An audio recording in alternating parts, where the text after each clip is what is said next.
Hi guys, this is what we are gonna take a look at today.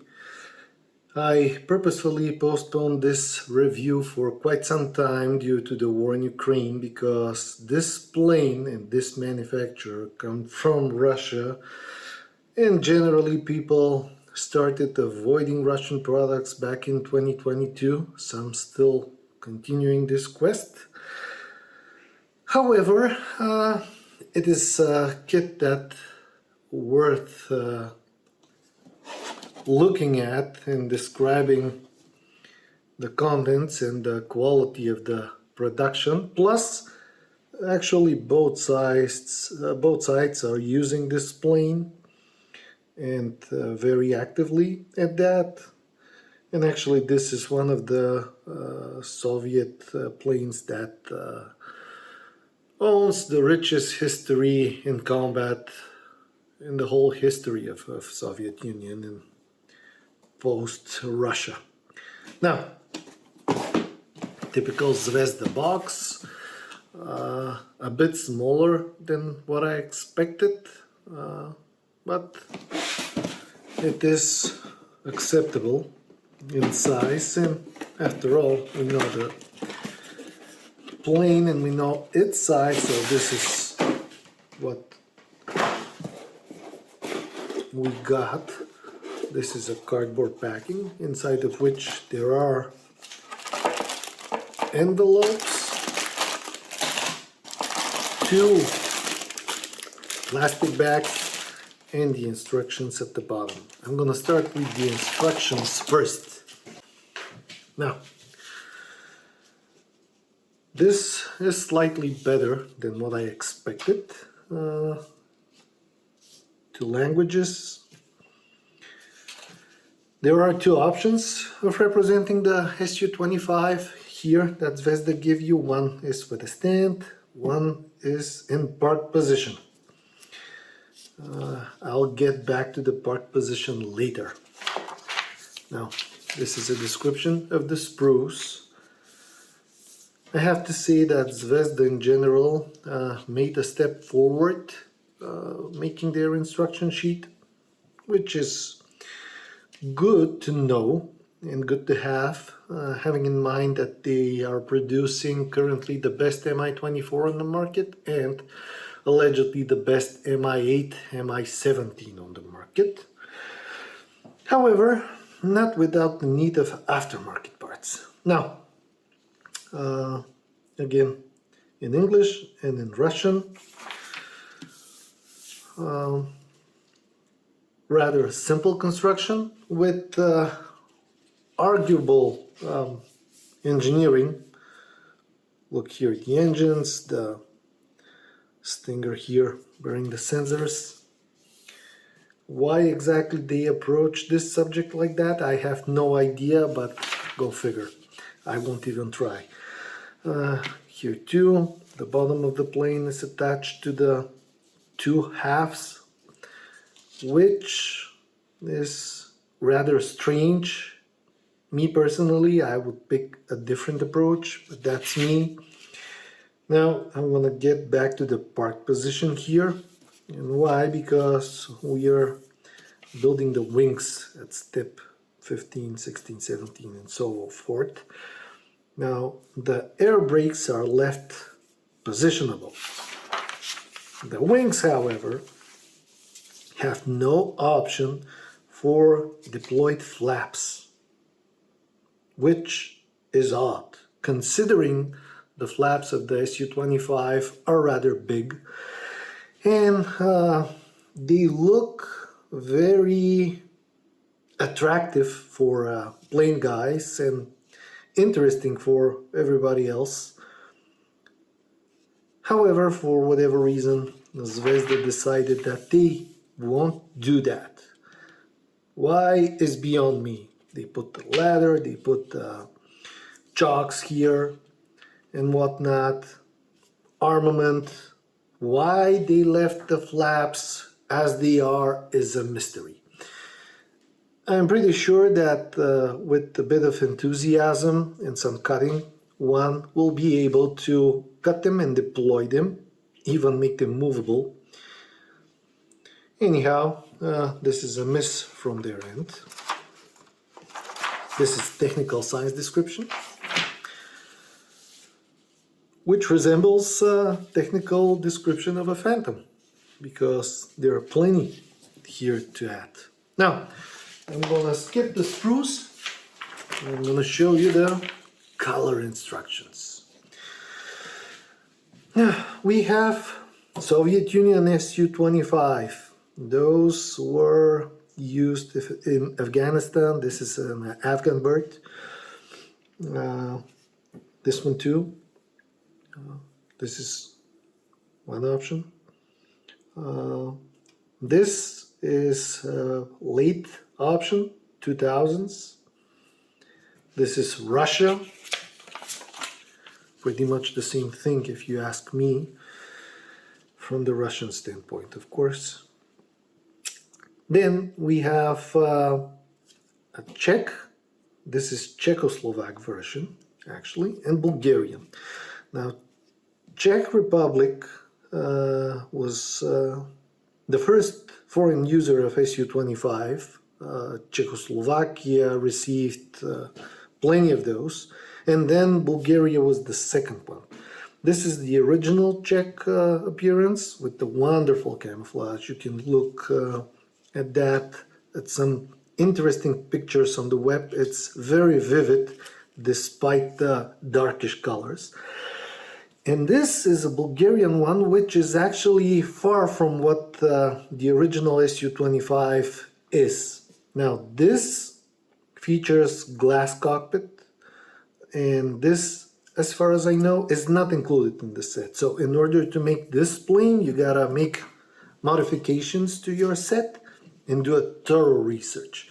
I have enough on the matter. Unfortunately, I got it from a source which forbid me to share it. And yeah, but on the web you probably will be able to find pictures.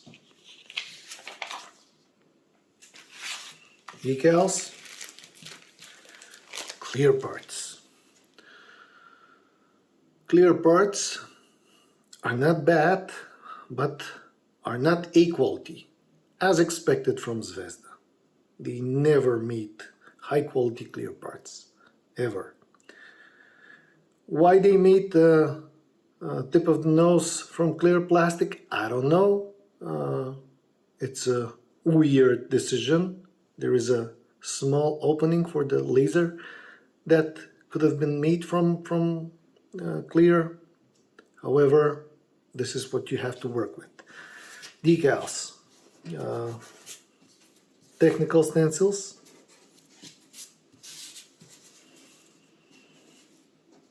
plenty, and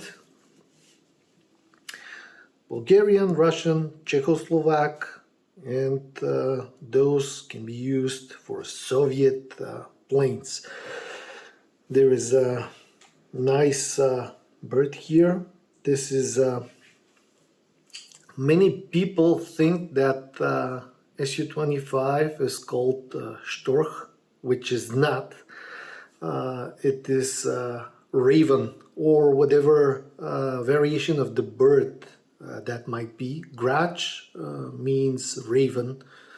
You can check.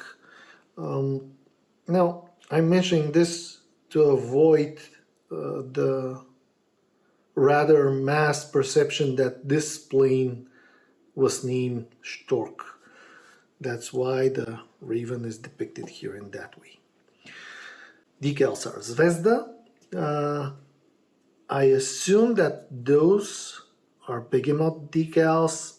Not sure. This is a speculation. But I'm also pretty sure that you can find any of those from different producers, including the technical stencils, if you don't like these here. However, these seem to be fine. What I don't think is fine is the way they pack everything all together. And I'm not sure you'll be able to see that, but there are marks here. Not sure that the camera gives justification, but there are smooth scratches. Luckily they are smooth and can be removed eventually, due to the fact that everything was crammed into one envelope. This is the design they made. Interesting gear well, not badly depicted, not overly good either. There are details here that, again, not sure are visible on the camera. Anyhow, wings, bad decision here. Other than that, the riveting is okay. Shape-wise, they look okay to me, although I'm not the SU-25 expert. However, I'm rather familiar with the plane. I have seen it plenty of times and the shape looks fine at first glance. Something that I can say about many planes, but for example, not for Academy MiG-21. MiG-21 from Academy, from the looks of it on the spruce, it looks weird, which it is. The nacelles of the engines, the bottom part, again, additional details here. Not bad at all. More stuff. Some tricky parts like this one. The missiles, those are good. They're not perfect, but show huge improvement in some areas from Zvezda. Second envelope holding all this. There is a pilot, which is made rather nicely. Let me try and focus on that guy. Rather nicely. Cockpit. Some of the elements are under-designed, but mostly the plane is just fine. The weapons, which you can find plenty in resin, and they will be definitely better than those. However, check out the detail here. Those are unguided rockets, which are the weapon that SU-25 mostly uses. Because even though this plane is marketed as all-weather, sophisticated fighter, it is not the case. This is a very simplistic tool of war, very rugged. And with that said, what you can expect is unguided rockets to be attached, plus fuel tanks, of course, which are long and very distinguishable, like a trademark of the SU-25. So, what I can say is this is a good representation. Definitely better than the old KP one. Shape-wise, probably better too. Not surprisingly, Eduard are about to release a brand new repack of this bird called Hrabe, which is dedicated to their SU-25 in service in Czechoslovakia, Czech Republic, probably Slovakia too, and their famous spotted frog with a hammer SU-25, which was constant participator in different air shows around Eastern Europe 20 years ago or so. Now this is a rather big bird, and you can tell that from the wings, because those here are part of the nacelles, and in between you have the body of the aircraft, which is not wide in particular, but is wide-ish. So this is a big plane, even though in 48 scale, and even though in that small box. What I can add is that This, with some modeling talent, which I don't have, can be turned into a masterpiece.